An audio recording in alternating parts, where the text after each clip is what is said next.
জুবিন গাৰ্গক শ্ৰদ্ধাঞ্জলি জনাই অসম চেলিব্ৰিটি ক্ৰিকেট লীগৰ দ্বিতীয় সংস্কৰণ 150ৰো অধিক চেলিব্ৰিটিয়ে ভৰি পৰিব ড্ৰত খেলপথাৰ জুবিন গাৰ্গ সোঁৱৰণি ফ্লেভাৰ প্লে এৱাৰ্ড প্ৰদান কৰা হ'ব এই প্ৰতিযোগিতাত আৰম্ভ হ'বলৈ গৈ আছে Assam celebrity cricket league season 2 চমুকৈ ACCLৰ দ্বিতীয় সংস্কৰণৰ বাবে সাজু হৈছে 12টাকৈ দল অভিনেতা সংগীত শিল্পী ইনফ্লুৱেঞ্চাৰ আদিৰে সমৃদ্ধ প্ৰায় 150 গৰাকী চেলিব্ৰিটিৰ সমাৱেশ ঘটিব এই ছিজনত জুবিন গাৰ্গক শ্ৰদ্ধাঞ্জলি জনাই এই লীগৰ দ্বিতীয় সংস্কৰণ আৰম্ভ কৰিবলৈ সাজু হৈছে সকলো 27, 28 আৰু 29 মাৰ্চ তাৰিখত গুৱাহাটীৰ জজ খেলপথাৰত অনুষ্ঠিত হ'ব এই প্ৰতিযোগিতাত প্ৰদান কৰা হ'ব জুবিন গাৰ্গ সোঁৱৰণি ফ্লেভাৰ প্লে এৱাৰ্ড সবিশেষ ক'লে প্ৰতিযোগিতাখনৰ লিড ডাইৰেক্টৰ মেঘনা ৰায় মেথিয়ে ওপেনিং যেহেতুকে আমি একচুৱেলি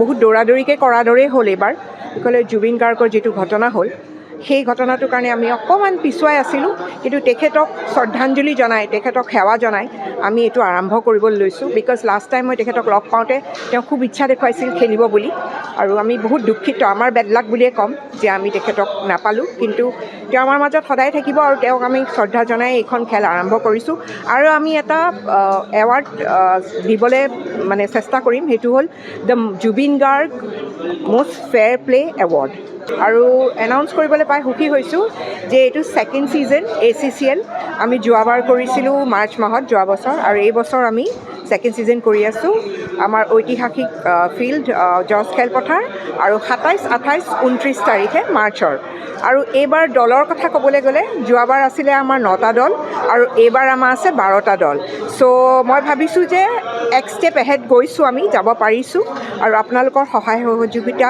আৰু গোটেই আৰ্টিষ্টসকলে খেলি আছে চবতছে ডাঙৰ কথা চেলিব্ৰিটি ক্ৰিকেট লীগ এইটোৱে নৰ্মেল কাৰোবাৰ কাৰণে নহয় একচুৱেলি আমাৰ চেলিব্ৰিটিসকল যিসকলক আমি বেলেগ বেলেগ ফিল্ডত দেখা পাওঁ কোনোবাই গান গাইছে কোনোবাই অভিনয় কৰিছে কোনোবাই ইনফ্লুৱেঞ্চাৰ কোনোবা আৰ্টিষ্ট বেলেগ বেলেগ থিয়েটাৰ আৰ্টিষ্ট চ' তেওঁলোক সকলো এখন ফিল্ডত একত্ৰিত হ'ব এই চেলিব্ৰিটি ক্ৰিকেট মেটচখন খেলিবলৈ আৰু সেইটো কাৰণে আমি সকলোকে অনুৰোধ জনাম যেন আমাৰ এই জজ খেলপথাৰত হোৱা খেলখন চাবলৈ আহে প্ৰত্যেকটা টীমতে আমি দুগৰাকীকৈ মহিলা প্লেয়াৰ আমি দিয়া হৈছিলে কম্পালচৰি আছিলে আৰু ফাৰ্ষ্ট অভাৰটো মহিলাসকলেই খেলে এইবাৰ আমি 4গৰাকীকে লেডি দিছোঁ পাৰ টীম তাৰপিছত এটা ছাৰপ্ৰাইজ আমি এনাউন্স কৰিছিলোঁ মহিলা দিৱসত উইমেন্স ডে'ত যে আমি এটা মহিলাসকলৰ বাবে স্পেচিয়েল এক্সিবিশ্যন মেটচ ৰাখিম আৰু সেইটো হ'ব 29th women's special date is ACCL queens 11 বুলি চ' সেইটো হৈ আছে আৰু আমাৰ মহিলাসকলে বিভিন্ন তৰফৰ যেনেকৈ ডক্টৰ্ছ মডেলছ এক্ট্ৰেছেছ ছিংগাৰ্ছ চবেই পাৰ্টিচিপেট কৰিছে চ' এইখন মই ভাবোঁ ইণ্টাৰেষ্টিং খেল হ'ব বুধবাৰে গুৱাহাটীৰ ৰেষ্টুৰেণ্ট ভৈয়ামত অনুষ্ঠিত হয় ট্ৰফি উন্মোচন অনুষ্ঠান এই অনুষ্ঠানত উপস্থিতিয়ে কাৰেং কিংছ দলক নেতৃত্ব প্ৰদান কৰাৰ জনপ্ৰিয় অভিনেতা বিবেক বৰাই ACCL লীগৰ বিষয়ে ক'লে এইদৰে ছিজন 1তো মই খেলিছিলোঁ সেইবাৰ বাৰু কেপ্টেইন হিচাপে নহয় এইবাৰ কেপ্টেইন হিচাপে মই আহিছোঁ এটা টীম লৈ যাৰ নামটো হৈছে কাৰেং কিংছ আৰু এই কাৰেং কিংছ যোৱাবাৰ মানে এক টীমটো নাছিলে এবাৰ নতুনকৈ এটা আমি গঠন কৰিছোঁ কাৰেং কিংছ য'ত আমাৰ বিভিন্ন শিল্পী জড়িত হৈ আছে যেনেকৈ আপোনালোকে সকলোৱে চিনি পায় সিদ্ধাৰ্থ শৰ্মা KK ছাৰ বুলি কয় চবেই চিনি পায় আৰু মোহন দীপজ্যোতি তেনেকৈ নানা শিল্পী জড়িত হৈ আছে চ' গতিকে আমি কোনো প্ৰফেশ্যনেল প্লেয়াৰ নহয় কিন্তু ক্ৰিকেট খেলি ভাল পাওঁ সৰুৰ পৰাই ক্ৰিকেট খেলি আহোঁ আৰু ভাৰতীয় নাগৰিক হিচাপেতো সকলোৱে গাতেই ক্ৰিকেট আছে আমাৰ তেজতে ক্ৰিকেট আছে চ' এইটো এটা ভাল পদক্ষেপ ACCLে লৈ আহিছে যে আমাৰ চেলিব্ৰিটি আমি ব্যস্ততাৰ মাজতো অকণমান সময় উলিয়াই আমাৰ যিখিনি সৰুতে খেলা ক্ৰিকেট সেইখিনি আকৌ আমি পুনৰ ঘূৰাই পাইছোঁ আকৌ খেলিবলৈ সুযোগ পাইছোঁ চ' ধন্যবাদ দিব বিচাৰিছোঁ ACCLৰ যিসকল সদস্য জড়িত হৈ আছে আৰু লগতে মই যিসকল কেপ্টেইন আছে তেওঁলোকৰ সকলোকে মই অল দ্য বেষ্ট উইচেছ দিম যে আপোনালোকে এটা টীম আপোনালোকে লৈ অহাৰ বাবে আৰু লগতে যিসকল ৰাইজসকলক মই ক'ম যে আহক 27, 28, 29ত আমাৰ ACCL হ'বলৈ গৈ আছে আপোনালোক দেখা পাব ক্ৰিকেট খেলা আৰু ভূষণ আছে এটা দলৰ কেপ্টেইন সেইবোৰখনো আছে। লগতে আমি চেষ্টা কৰিম এখন ভাল ক্ৰিকেট মেটচ খেলিবলৈ, সকলোকে মনোৰঞ্জন কৰাবলৈ আমি চেষ্টা কৰিম। নিথৌ আমি ধন্যবাদ যে এৱাৰ্ড তেওঁৰ নামত এটা ৰাখিছে, আৰু লগতে আমি সকলোৱে জুবিনদাৰ নাম লৈ সকলোৱে আৰম্ভ কৰিম এই খেলখন। কাৰণ জুবিনদাই অকল ক্ৰিকেট বুলি নহয়, প্ৰত্যেকটো স্পৰ্টছে, প্ৰত্যেকটো খেলকে তেওঁ ছাপোৰ্ট কৰিছিলে। ফুটবলে হওক, ক্ৰিকেটে হওক বা বক্সিং হওক, সকলোতে তেওঁ জড়িত হৈ আছিলে। চ' তেওঁৰ নাম লৈ আমি আৰম্ভ কৰিম এই চিচিল। লগতে ডিফেণ্ডিং চেম্পিয়ন দল ব্ৰহ্মপুত্ৰ চেলেঞ্জাৰৰ অধিনায়ক ইউটিউবাৰ ভূষণ পাঠকে এই ছিজনটো ভালদৰে প্ৰদৰ্শন আগবঢ়াই চেম্পিয়ন হোৱাৰ চেষ্টা অব্যাহত ৰাখিব বুলি মন্তব্য কৰে।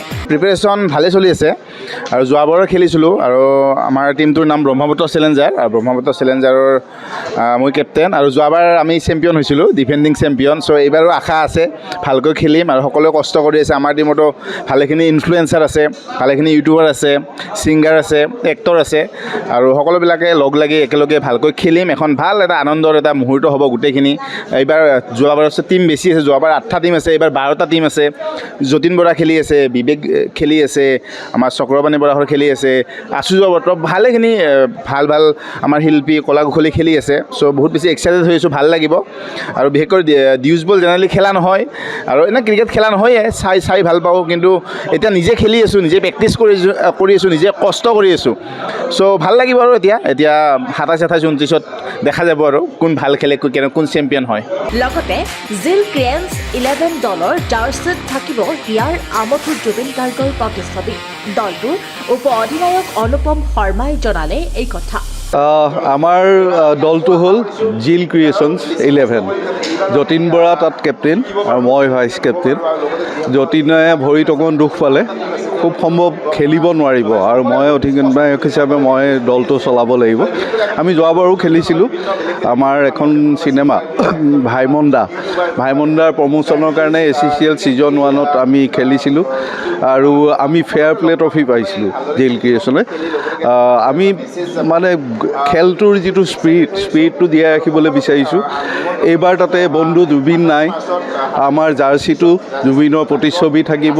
আমি জাষ্টিছ ফৰ জুবিন গাৰ্গ আমি জাৰ্চিত আমাৰ লিখা থাকিব। আমাৰ যিটো থিম ছং তাতো জাষ্টিছ ফৰ জুবিন গাৰ্গ আমি প্ৰমোশ্যন কৰিম। ACCL 2 এখন সুন্দৰ টুৰ্ণামেণ্ট, চেলিব্ৰিটিসকলক সুযোগ দিয়ে। যোৱাবাৰ অলপ খেলি মেলি হৈছিলে প্ৰফেচনেল প্লে, এইবাৰ বহুত ষ্ট্ৰিক হৈছে। আমি আশা কৰোঁ এখন সুন্দৰ খেল আমি খেলিবলৈ পাম, আৰু মই নিজৰ টীমটোক লৈ দৃঢ় বিশ্বাসী। আমি এবাৰ চেম্পিয়ন হ'ম বুলি মই আশাবাদী। ধন্যবাদ। ক্ৰীড়াপ্ৰেমীয়ে আশা কৰিছে জুবিন গাৰ্গক শ্ৰদ্ধাঞ্জলি জনাই অনুষ্ঠিত কৰা অসম চেলিব্ৰিটি ক্ৰিকেট লীগ দ্বিতীয় ছিজনৰ সফল সমাপ্তি ঘটক। লগতে আগন্তুক বৰ্ষবোৰতো এনেদৰে এই লীগ অব্যাহত থাকক। News x report, all India sports.